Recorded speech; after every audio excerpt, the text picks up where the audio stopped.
Well, near round-the-clock preparations continue in London now for the coronation of King Charles III this weekend. For more, let's go live this afternoon to CTV's Merella Fernandez in London. Good evening to you, Merella. What are things like there outside Buckingham Palace today?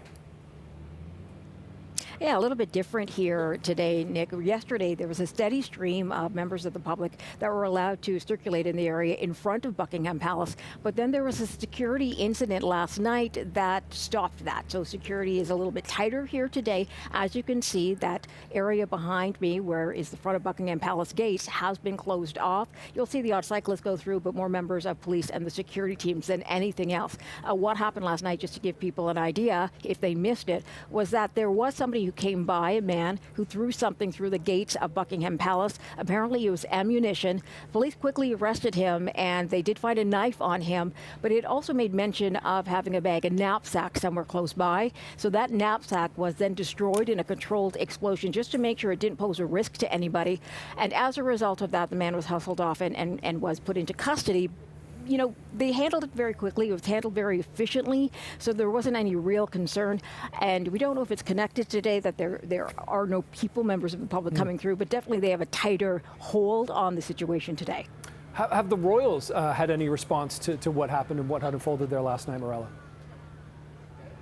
Yeah, no response. They have a busy schedule. The King and the Queen had a rehearsal today at Westminster Abbey for Saturday's ceremony. Of course, they need to understand where they need to be at any given time during that ceremony on Saturday. Prince William and his 3 children as well were there, with Prince George serving as a page of honor to the King as part of that ceremony on Saturday. And then the King and Queen came to Buckingham Palace for a garden party, so a royal garden party being held right now. 8,000 invited guests. These would be volunteers, charity workers, people who are nominated for doing good works in the community.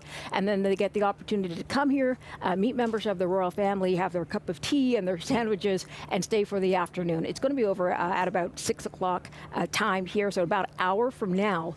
But that's sort of just the opportunity they get to meet with the royals, and for many of them, the first time they meet with a royal. And it's really the first one that the King and the Queen host together as the King and the Queen. Interesting. Merella, of course, where you're standing is very close to the entrance of Buckingham Palace, kind of at the end of the Mall there. Have there been any opportunities to catch any glimpses of members of the royal family coming or going today?